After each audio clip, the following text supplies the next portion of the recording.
Hi, everybody. Thank you so much for being here. Super excited to be able to moderate this panel. Today's conversation is going to be centered around environment. How can we become environmentally conscious?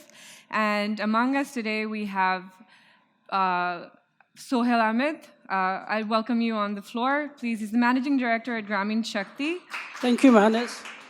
Glad to be in the session.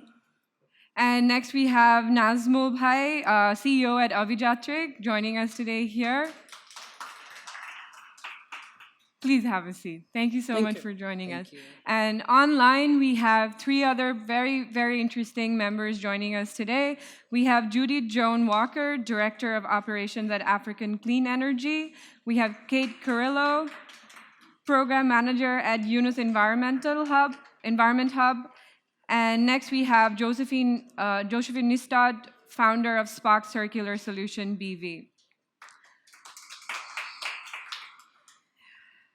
We are in a world where progress is defined by numbers. Climate change is inevitable if we continue to follow the take, make, waste model of production and consumption.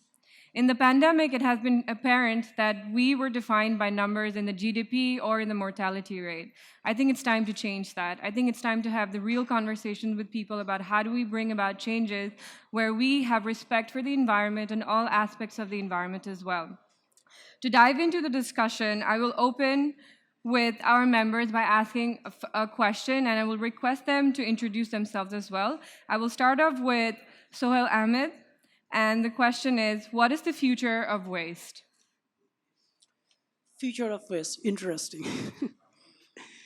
Future of waste is converting this into a productive wealth. That's how we look into it.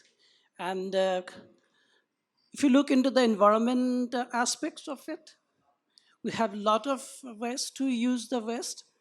It's a very popular concept is that using waste into energy. Unfortunately, in Bangladesh, we used to have we had one which is not functioning properly, but we have a lot of opportunity to convert the municipal waste into energy. Not in terms of I'm talking about the energy since I'm coming from the background of the energy, but not only in the energy. You have the options of recycle. You yourself is an example of doing it. So yeah, there are a lot of options to converting the waste into wealth. In that way, you not only directly reduce or directly invent another source of materials, but also in the way you are helping the world not to be deteriorated the way it's being, the way it's going through today in terms of all kind of ways, from whether it's on the ground, whether it's in the sea, or whether you are emitting in the air. You have numerous examples of it. So that's how I look into it. Thank you so much. I'll move on to Nazmul Bhai to address the question and also give us a brief introduction about yourself. Yeah, so I'm from Avijatrik, so let me give just an intro of Avijatrik, what we do.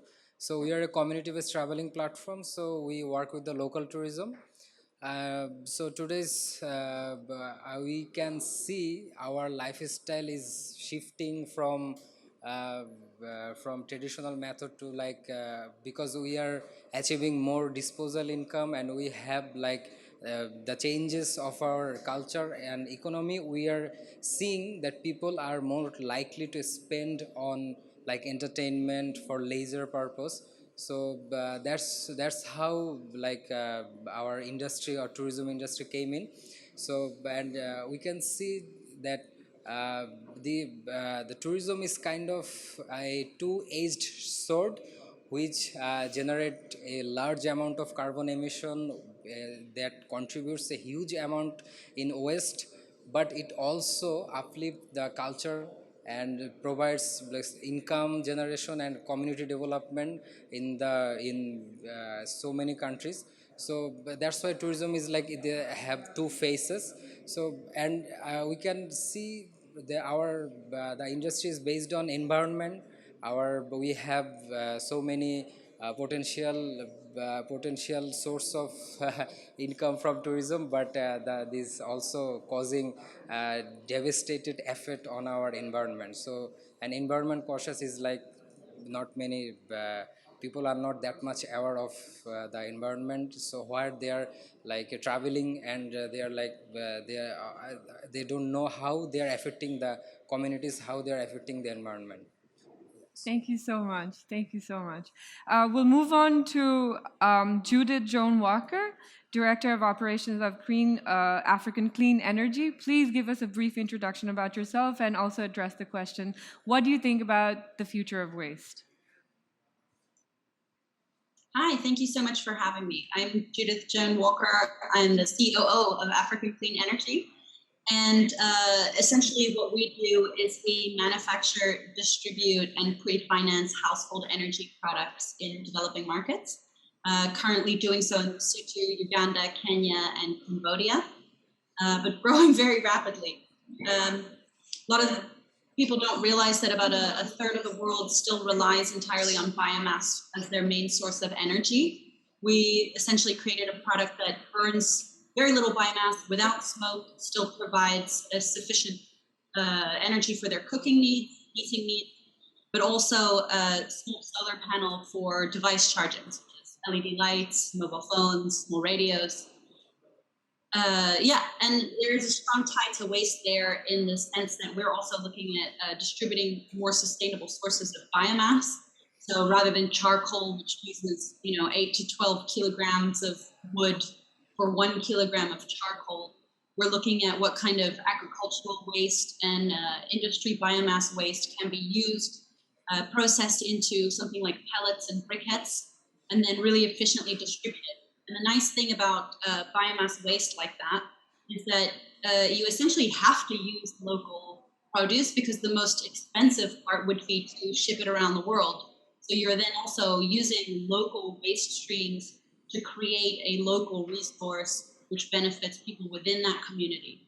So I think in terms of the future of waste, we need to find the opportunities across the board and see what can be used for productive use, what can be used for household use, and really involve the community in that as well. So I think we have quite a vision of a virtuous cycle that can be created. The same communities who need a better resource for their energy can be the ones providing it, especially if you look at small-scale farmers in East Africa, for example. It seems to us a really obvious resource that can be used for something really, really positive, thus reducing a lot of other waste, right? Because if you are currently using a lot of biomass for your household energy, you're producing a lot of CO2, the footprint's really big. I think we can reduce a lot of their CO2 emission by making that whole supply chain more efficient, more sustainable, and also using these waste streams that currently are largely unused and also contributing to environmental damage. So yeah, that would be my opinion on that. Thanks for having me. Thank you so much. We're really excited to have you as well. We'll move on to Kate Carrillo, Program Manager at Yunus Environment Hub, to briefly discuss about the future of waste and also give us an introduction about herself. Thank you very much for having me in this panel. Really happy to be here sharing our thoughts about this important and relevant topic in our times. As you mentioned, my name is Kate. I'm currently working as Program Manager of the Yunus Environment Hub. We are an organization of the big Yunus family, working in developing social businesses and social solutions for the environmental challenges of our time. I will speak a bit more about some of the things that we are doing and that we have done to tackle this issue. Regarding your question about the future of waste, I think it is a matter of also changing the way we see and we value things. So adding, for example, the whole concept of circular economy in the way we produce, in the way we buy, in the way we make our decisions is the way I see the future. But also a lot in line of what Judith was mentioning, is about reducing, reusing, and recycling. I guess if we try to incorporate these simple 3 steps in everything what we do, we are going to be able to tackle the issue better. Of course, in that very same order, trying to reduce, trying to make better purchases, trying to reduce the consumption of things that sometimes we don't even need, but also trying to think about like how can we reuse certain materials, how can we make innovation, and how can we also at the end recycle things that don't have value. But I guess this is a part of integrating this whole model of the circular economy to find new opportunities, new businesses, and develop social solutions that can integrate and bring more equality among the solutions that are being provided. So thank you very much for having me, and happy to continue the conversation. Thank you so much. Next, we'll move on to Josephine Nistar. Am I pronouncing your name correctly? Please do tell me. Founder of Spark Circular Solution BV. Please tell us about yourself and also address the question, the future of waste. Yes, thank you for having me. I'm Josephine. You pronounced it quite nicely, although Niestad sounds more German than Dutch. I would say Nijstad. Josephine's founder of Spark Circular Solutions together with 3 other business partners. And I guess it's a bit in the name, but we focus on circular solutions. And SPAC is the Dutch word for spoke, which is the bar in the wheel. And the wheel symbolizing circular economy. And the more bars the wheel has, the stronger the wheel gets, and therefore also the circular economy. So with every bar for us is a new project, and we look in value change actually. So we focus a lot on what we now call organic residual streams, and maybe that relates also to your answer, because I think in the future we will talk about streams and flows of materials, and the concept of waste will no longer exist. So what we often do is look into a stream. And I would say most of the time it's the bulk stream. So maybe Judith is more familiar with those as well from the agricultural sector or the food industry. And a part is also related to what Kate said. It's in the perception of that we see it as waste, and therefore we discard it as low value. So we dive into material streams and then basically make an analysis of what's still there, and extract components a bit in the biorefinery concept. So we go for the high value added components. Sometimes it's oil, sometimes it's colorants, antioxidants. So we extract them in a sequence of processes from the streams, and build a business case around that as well. Sometimes the bulk is still used for energy, sometimes it goes to biochar, employee improvements. But at the same time, we try to improve the whole chain. So we look at the people that go before the stream is called waste, but also what happens after it, and see how we can connect it. So to make it a bit more specific for you, I work on a big spent coffee ground project at the moment. The Dutch drink a lot of coffee. And so we have a lot of coffee waste. So we are building a concept for a biorefinery where we extract the oils and the colorants. And together with other parties, we make something of the residue. So we have a total concept for the complete stream. But we also try to connect with the coffee partners, and through them also with the coffee farmers, because we can have a solution here for the coffee waste. But the most of the CO2 impact is at the beginning of the chain with the farmers. And how the system is currently organized, we cannot expect them to improve everything by themselves, but they're also just struggling to get by. So I think the whole chain needs to collaborate in order to make the improvements there in the chain where they have the most impact. So yeah, I see, when I think about future of waste, I see tremendous potential. I don't think we will be using the word waste. Hopefully in the years to come. Yeah. Thank you so much. That was super enlightening. Thank you. Next, we will be addressing individual questions from the panel. I'll start off with Mr. Sohel. So I wanted to understand a little bit more about the term net zero. From what I understand is that it means that the amount of greenhouse gas that is released into the environment, we are somehow going to be taking the same amount from the atmosphere. And how does that basically help us, and where does Grameen Shakti fall within that perimeter of net zero, and what are the things you're doing to kind of address this concept? Very interesting question. But then can I take you a little back? Probably I responded first part of your question. not introducing the company. Right. So I think it's not too late to do that. Sure, no problem. So then starting by saying about the Grameen Shakti, which is a company established by the Nobel laureate Professor Mahenaz Yunus in 1994. At that time, only 20% of Bangladesh was undergrad and 80% was not undergrad. And Professor Yunus rightly realized that the development lies, or one of the key of the development is access to energy. So we started our venture with the aim of enhancing the access to energy. From that point of time, in Bangladesh, there are about 6 million solar home system, out of which Grameen Shakti as one organization installed 1.8 million solar home system, which is about 30%. And if you look at the world standard, this is, as per our knowledge, that any single organization installed solar home systems, that's the highest number in the world.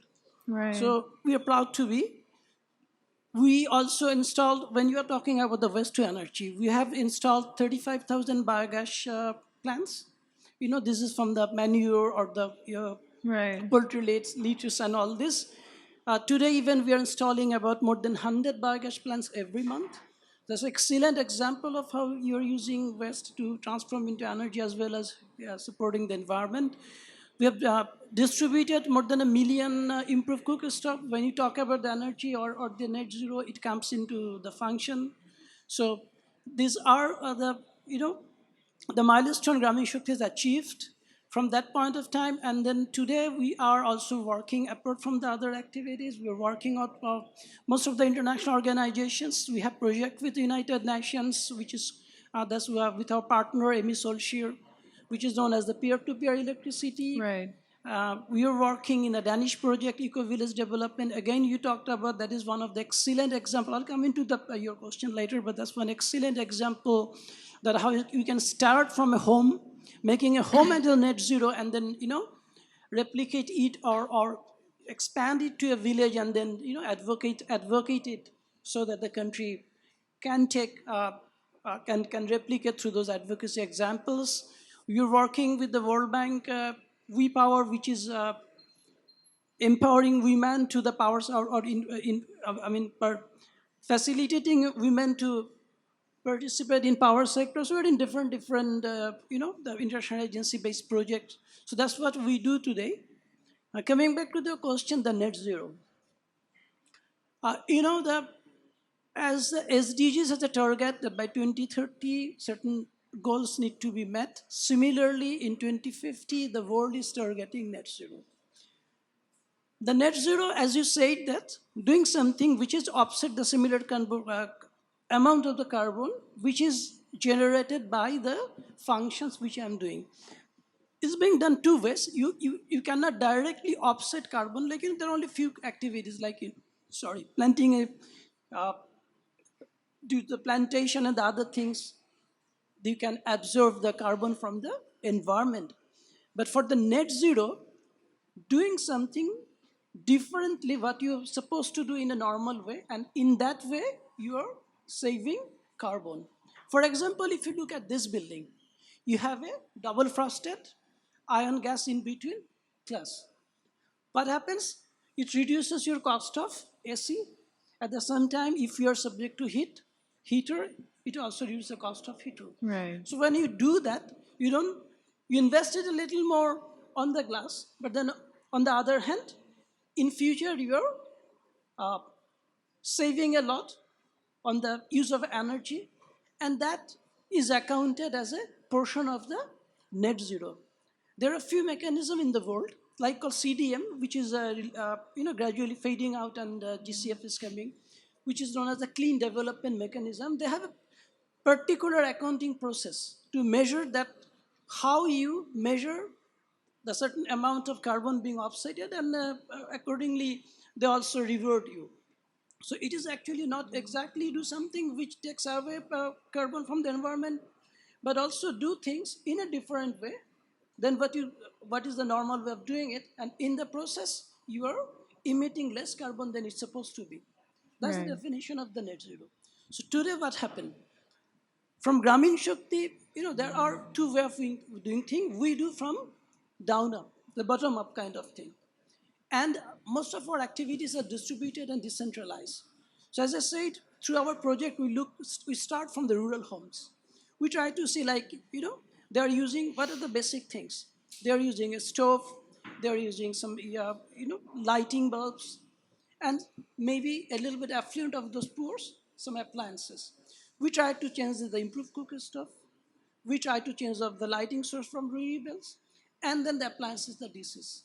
In that way, you're converting your, reducing the use of the conventional electricity, use of the conventional energy. When you talk about the energy, it's not mostly we think about the electricity, but no. Today, if you look at the latest reports, the world in last 10 years, I was just in a meeting in even a couple of days back when they were reviewing the latest current position. The world has from 83% reached to 90% of the to energy access. Only sub-Saharan African countries are a lot behind. That's only in terms of the electricity. If you look at in terms of the cooking fuel, world are a lot behind. So when you talk about when we talk about the energy, when we only look about the electricity, but not to those, which are also the main culprits. And then it's not only the energy, the cooking fuel creating internal air pollutions. And today the millions and the millions, mothers especially, are dying because of this. So from Grameen, again, to respond to your question, we start looking at from the bottom, started from the home, those small things, replicate those, create sustainable model around to this, and then do advocacy so that, because we cannot transform the whole country. We only can create examples, instances, and take it back to the policymakers, take it back to, and then create the sustainable model which replicate or will propel by itself. So that's what we are doing.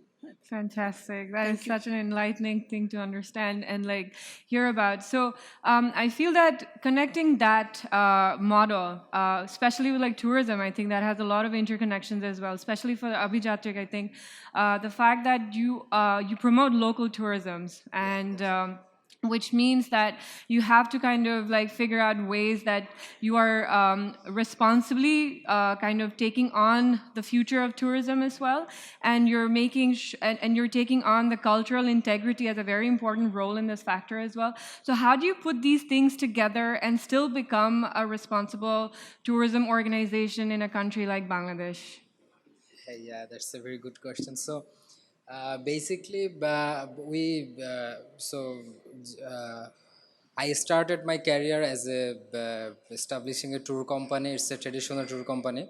So when we operated 1 year, so we understand that we see the really bad side of the tourism. What if responsible travel, if the traveling is not structured in a responsible way, how much harm that can generate in the environment, in the community, in the society. So then I realized tourism, there is also good side of the tourism, so we need to promote that sides of the tourism, and we need to make the tourism the good one, the good business that does not necessarily harm the environment. So that's how we thinking about starting our venture Avijatrik, and we focus on the two areas, which is community based tourism and sustainable tourism. So we saw that there is in countries like Bangladesh, there are so many hidden beauties. We have massive potential of ecotourism, but these things are not promoted that much. And whenever if you whenever people need to see the real beauty of the nature, so because environment is the largest part of the tourism, so it's kind of we sell the nature. So basically, but then we realized that if we just follow the traditional tourism methods, that cannot be sustainable, that cannot be sustainable, and that will harm the nature at the hardest way. So that's how we find out a way that the tourism can be a good one, and that can produce some good energy to the nature. So that's how we established Avijatrik as a sustainable tourism company. So we follow the principle of this community tourism and sustainable tourism, and so let's, if we talk about 2 years earlier, United Nations announced 2017 as a sustainable tourism year. where the UN agencies promoted tourism as a method to mobilize development, mobilize communities, and mobilize resources around the globe. So and that's how sustainable tourism works. So it's not tourism is not just you are going in a place, like staying there, polluting the things and the seeing things, and that's not just a tourism. Tourism is like experiencing things. You can provide good resources to the communities where you are going. So we are trying to connect these rural communities with the urban travelers, so that can provide some good resources. They can provide some like a knowledge to the local communities. So that's our main motto is. And where we see, like people, when people travel, there is the carbon emission is so much greater than business traveling, because for leisure purpose people goes around seeing things, doing so much things than mainly when people travel in business purpose.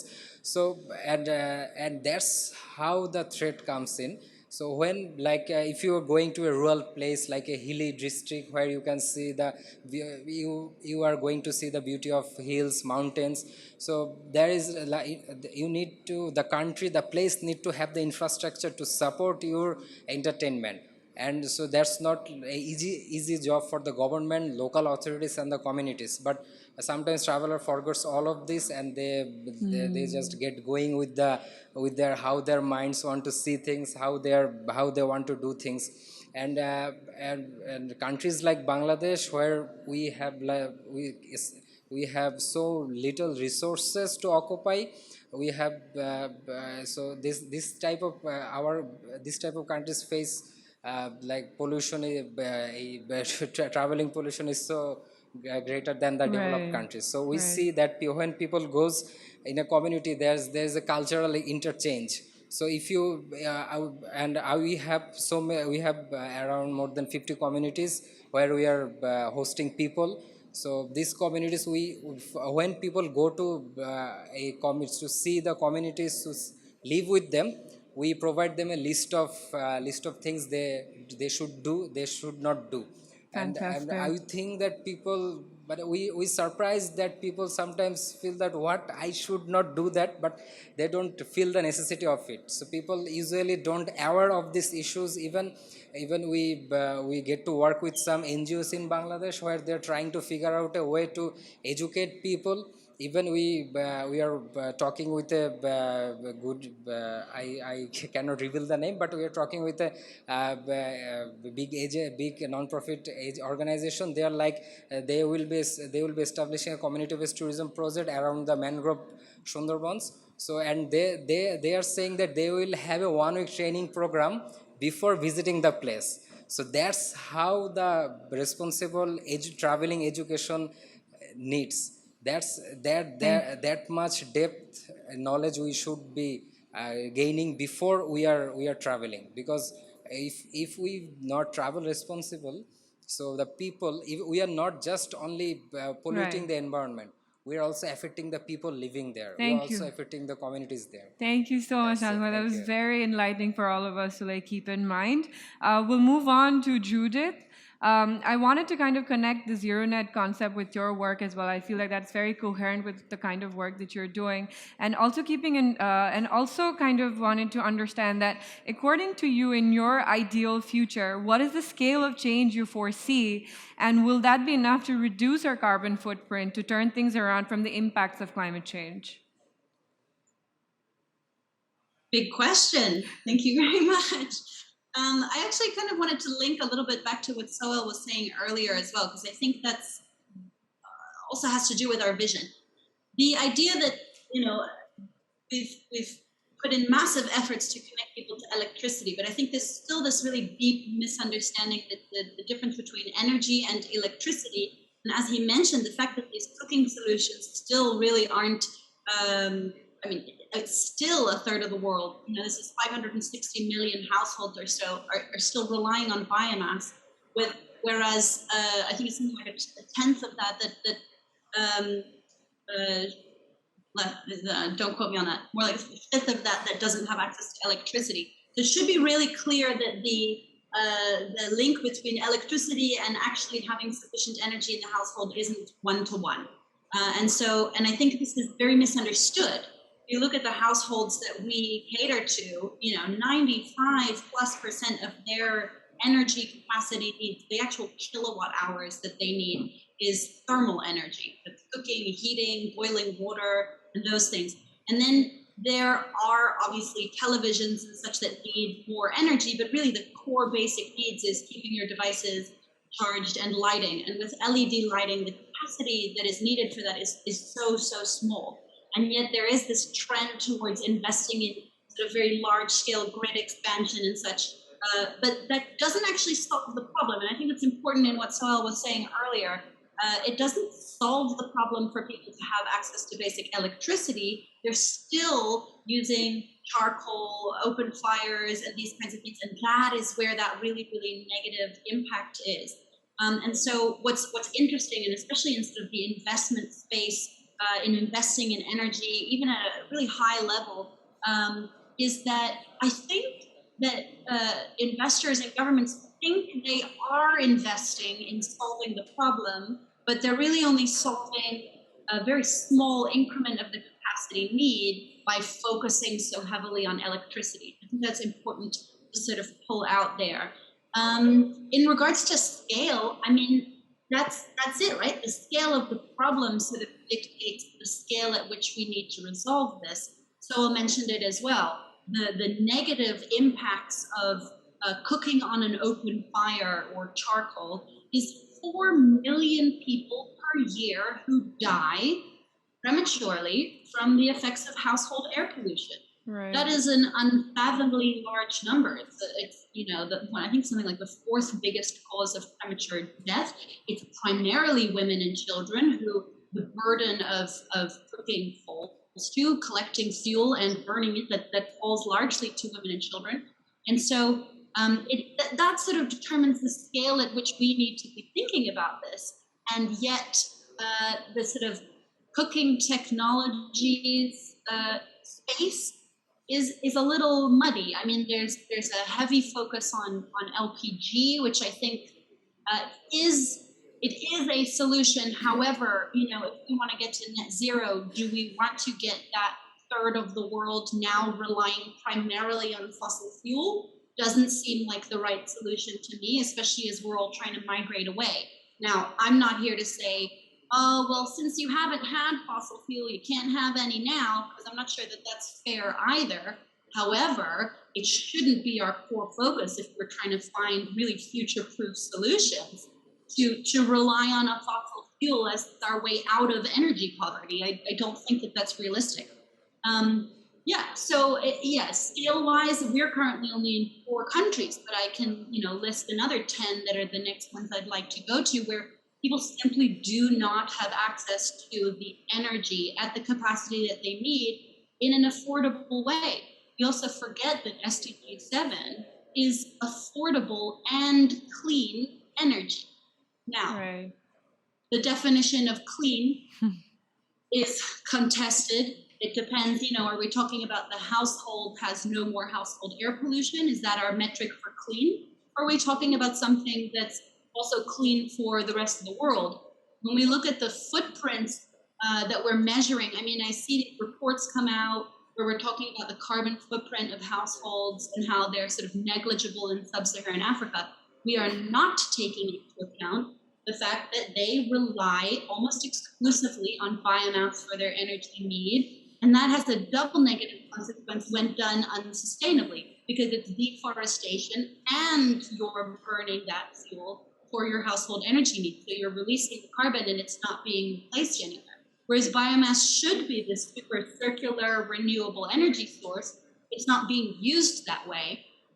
And yet there seems to be this silo. You have your agricultural focus and you have your electricity focus and you have your clean cooking stoves focus. But those things are all wrapped up in one. And those sort of sectors need to be working together to resolve these issues. We need to be reducing deforestation so significantly, but also reforesting and finding other sources of biomass, looking at waste sources of biomass.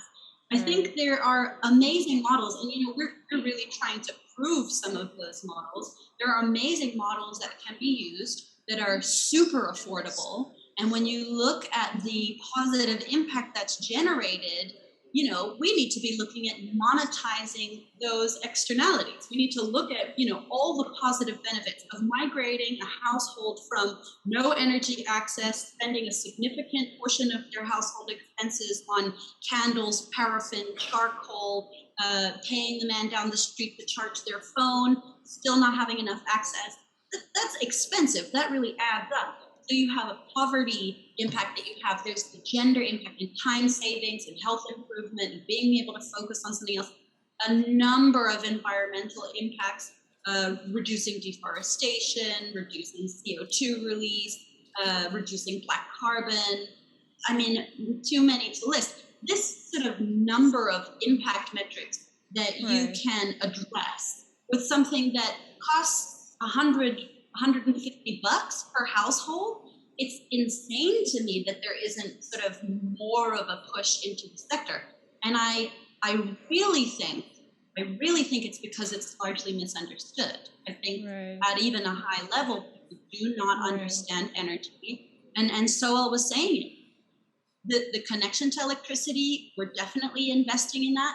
That is not solving this problem. However, we are not investing in solving this problem. There's very, very little. I think it was less than 1% of what needs to be invested in clean cooking technologies in a year was invested, I think it was 2018, less than 1% of what we would need to reach the goals by 2030 is being invested in that sector. Why is that? It is quite baffling, actually, like the situation there, and like banking on that exact dilemma or the situation. I want to direct the next question to Kate Carrillo, where I want to ask you about what has been the biggest challenge to unify counterparts and stakeholders to realize the cost of environmental damage to industrialization, and how does that really tie up with the extended producer responsibility? What is the correlation between these two things? Well, I think first here, I would really like to build on what we have been speaking about, kind of like also where the responsibility of the different actors, of the different stakeholders that we have here heard mentioned lies on. So kind of like we just start the conversation probably thinking about like the big part of the responsibility will lie on companies to develop innovation and taking forward options that are more sustainable on environment, but also who are like that are socially more affordable. And that is like building on Judith's point as well of like it can not only be clean, it also needs to be affordable for those who really needs to make this change, and we need to make accessible this. So first thing we need to have into consideration is like how can we integrate these environmental and social lenses into every balance sheet, into every cost estimation, to understand the real cost of the production decisions that we're thinking, that we're making up, but also about how do we think about in long term about the benefits of the investments that are being done. That is something that we were mentioning also before about the building renovation, for example, in terms of like probably you need to invest a bit more at this point, but in the long term, this is gonna save you, and it's gonna make some economical savings, but it's also gonna have a really positive impact on the environment. So kind of like changing this model and thinking about social businesses as a solution for this model to integrate this. To integrate in the solution the social and environmental, putting at the core the social and the environmental issues of the solutions that we're thinking of. But then to put together this about the different stakeholders, we should also think about the consumers. And we can see that in the later years, we have also seen new trends of consumption when considering different sustainable solutions or different sustainable options in food, in packaging, and different alternatives about how to live a zero waste life. Right. The problem is like this is still not affordable for everyone, and this is a solution for a niche of people. But we have to kind of like think about like who are the ones who are putting this on the problem, like who are the people we should be working with to be able to offer these solutions, or more affordable solutions, or more sustainable solutions. And I think there is a sort of emissions inequality in here, in which we are putting a toll in the consumers as the same, but we don't recognize that there is an inequality in between the consumers. When the richest 10% of the people accounted for more than 50% of the CO2 emissions, there is some role that this 10% of the people can play when making better choices. Right. And finally, the third stakeholder that we can, of course, not forget is the government. And we need to, like, that needs to play the role of pushing this to happen, setting the playing rules, setting the laws to make these changes possible, and pushing those actors from the businesses and from the consumer's perspective to be able to drive this change. Thank you so much, Kay. That was very enlightening. Moving on, I'll be going to Josephine. The question that I have for you is, like when we talk about waste, I feel that we are looking after someone else's activities or like actions. But if you think like where should we stand? Like should it be approached from like a point of view like where we redesign the products or services in a way so there is less wastage, or should we continue the process of the take, make, waste model where we are looking after other people's waste and turning that into like a circular model? So according to you, what approach do you think is the best, adaptation or mitigation?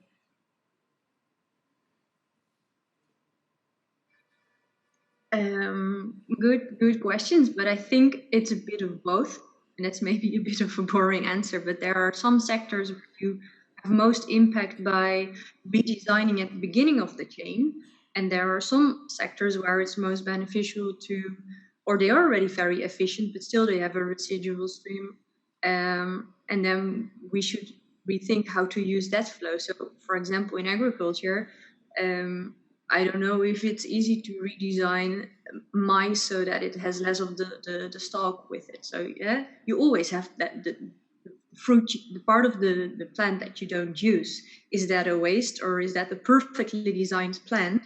We just don't perceive it in that way right now. But if you go to products, we create a lot of monstrous products by combining a lot of different materials, which makes it extremely hard to reuse them in a way that it gives value, because they're mixes of materials which you cannot bring into separate components anymore. And I think for many next designs, so if I want to use your waste or look after your waste, I need to be able to make something out of it. And that's more easy when it's monostreams, or if you can bring it back to monostreams, because then you also keep the power, I mean, the strength, but also the good qualities of a material for the next product. So stop making monstrous products. So in that part, it's really about preventing waste in the first place. It's also what Kate said. It's in the design part, and that's where we have to educate the new students and present designers in how you look at a product, and it goes beyond the use stage. It's also about the after use stage. So I think it's a bit of both, and also thinking about further than your own part of the chain. Where did it come from, and where does it goes afterwards? And I think these kind of questions should be incorporated in everyone who is either a maker, a user, a disposer. How can you look at what you also carry a kind of a responsibility for what you make and for what you use. So in that sense, I think mitigation, adaptation, both. I guess there needs to be balance. I guess that brings us to almost to the end of our session today, where it really boils down to like the entire concept about like how much do we consume, and for that how much we need to produce, and there needs to be a balance. And like, I feel that the planet really needs to go on a carbon diet. Like, we really need to go on a carbon diet where every one of us are held accountable for how much we consume, how much we produce in this world. And sustainable lifestyle should not be an alternative. It should be the lifestyle. And with that in mind, I want to open the floor to all of our guests here gathered tonight. To give us a closing remark about how would you want the audience to kind of gauge forward with the mindset of being environmentally conscious, starting with Sohel bhai. Thank you.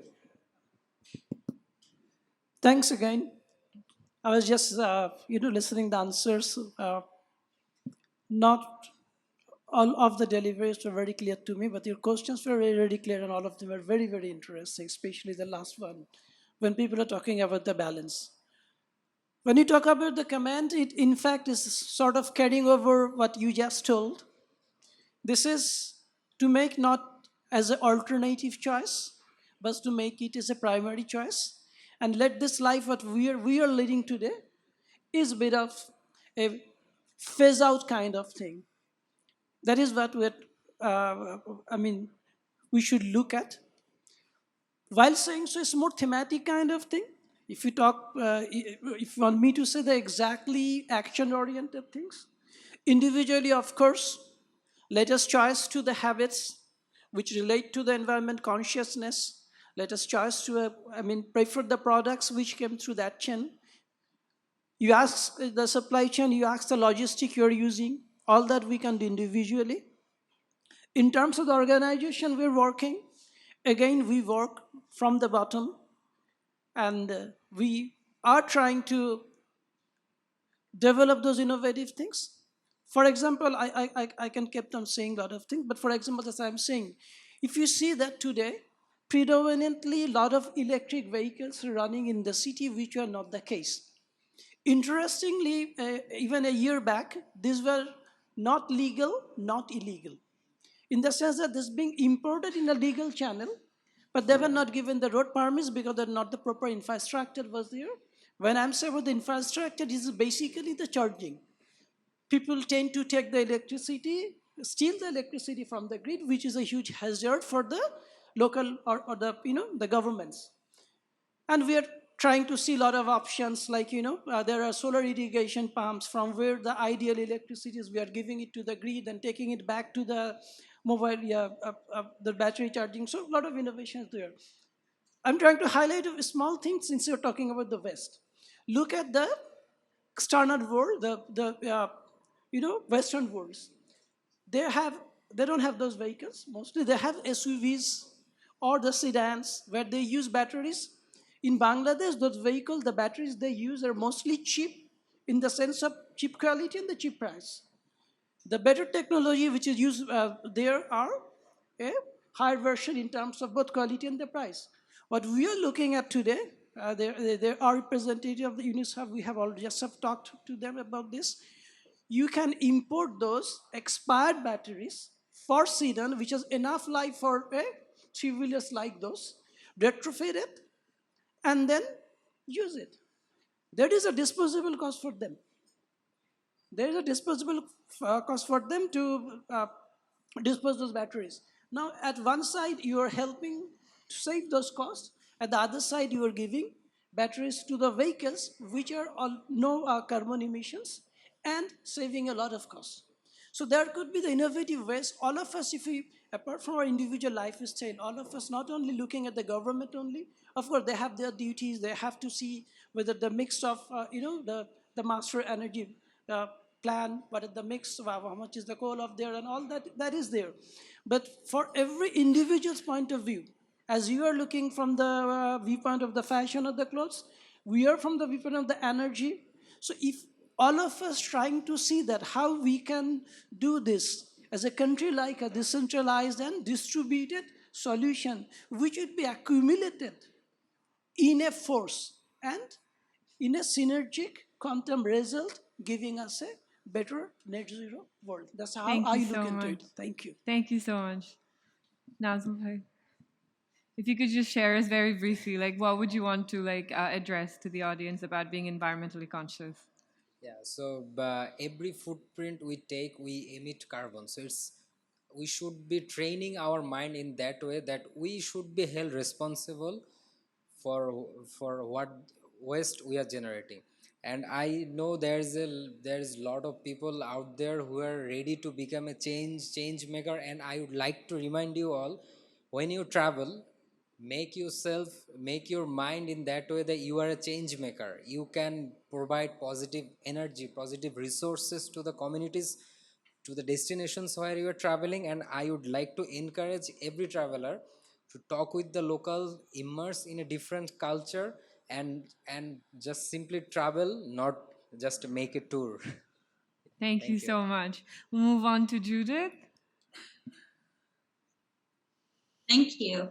Yeah, I think it's super interesting to look at what level everyone should hold their own responsibility. I think definitely as consumers, we have a lot of power. I mean, if you refuse to buy something that doesn't follow a certain standard, then that company will have to change their standards, right? So I think as consumers, we do have responsibilities, but it cannot come all down to consumers either. You know, the largest emissions in the world are by a very small select group of companies. So I think we also need to hold those companies accountable. We do have a big voice as a consumer to determine the change that companies must make, but I also think it needs to come from internally. I think as a business owner, I feel a responsibility to do business in the way that I think business should be done. We're also, you know, a certified B Corp for that reason, because we want to hold ourselves to the highest standard, be an example of that it can be done that way at every level. So I think it's important for businesses, for corporates also to hold themselves responsible. And then I think there's room in sort of, yeah, legislature, governmental role to hold everyone accountable as well. I think with things like carbon taxes and yeah, taxes to make it easier and more affordable for people to make good decisions. You know, let's tax sugar, not vegetables, for example. Like, let's make sure that we're creating a world where it is easier and more affordable for people to make the right decisions. I mean, that's something that we want to do with our business by monetizing the impact that an individual creates. We're therefore having their level of engagement, their interaction determine the level of subsidy. So, you know, the more impact you generate, the cheaper generating that impact becomes. That's the kind of models that we want to see in the world, because most people don't make bad health choices or bad environmental choices because they're malicious and they want to damage themselves or the world. It tends to be a matter of access and affordability. And so I think from all levels, we need to make better decisions more accessible, more affordable, and then consumers have their responsibility, yes, to choose the better options. But it's easy to say that if, you know, you can afford to make those decisions. So I think it has to come from all sides. Thank you. Thank you so much. We'll move on to Kate. Thank you very much. And just to close this amazing panel, I would really like to put a remark on the changes needs to be step by step. We know that this is like a big situation that we're trying to solve, that we need to act from different angles, but it always comes, and we always can feel it more personal when we put it on a step-by-step idea. So kind of like if you have a business, think about like we have to push how these businesses can become social businesses. How can they be more sustainable and more socially friendly with the things they do? So how can we support the development of new local solutions, and how can we make these social businesses the new normal? So if you have a business, think about the extended cost of your work. Are you integrating environmental and social costs? How can you offer better alternatives or packaging for simple things that sometimes are there already available, but of course require a bit of a push from us to be able to find these alternatives. So how can you as a business, step by step, start being part of the change?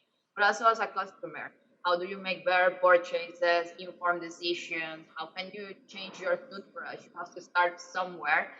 And from a personal perspective, I can also say it has been always a step by step, and you usually start with your toothbrush. So keep that in mind and start thinking and just thinking about like how can you make a better, a more sustainable choices of what you are consuming and you're buying every day, and you kind of like add new lenses to everything what you buy.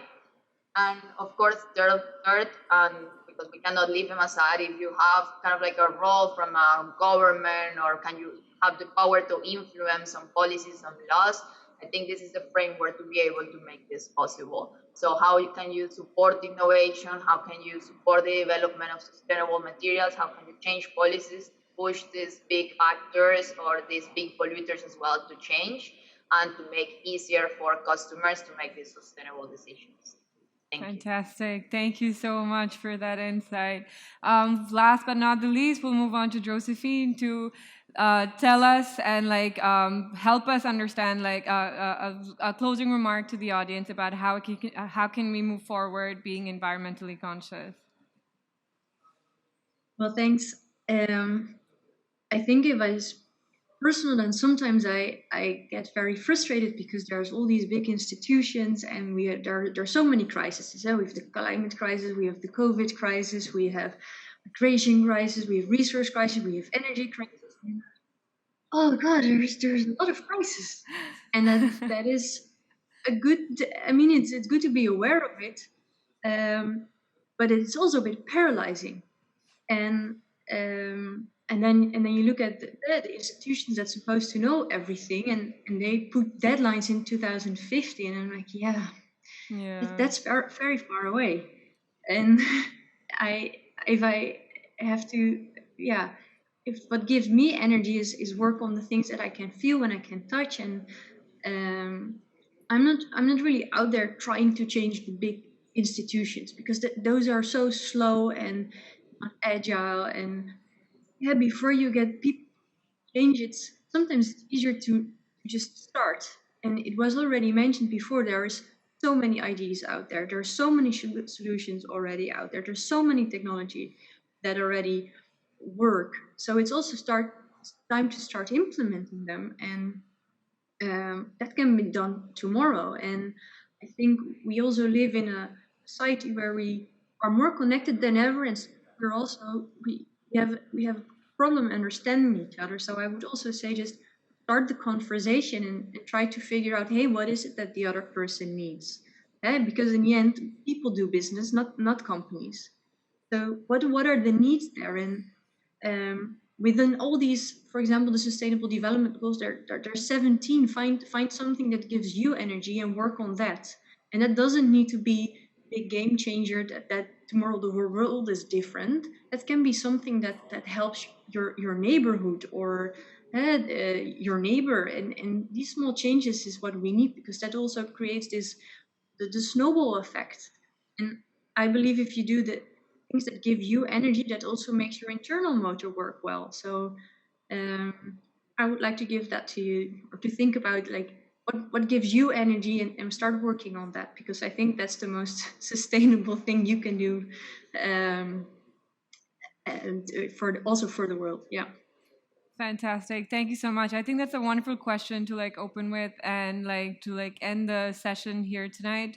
Thank you everybody for joining us. It's been spectacular to learn from everyone, from all the important activities that are being done by each and every individual joined us here with the organizations that they're part of and that they're leading. And together, I hope we can build a better future, a better world where we lead a sustainable and an accountable lifestyle. Thank you so much.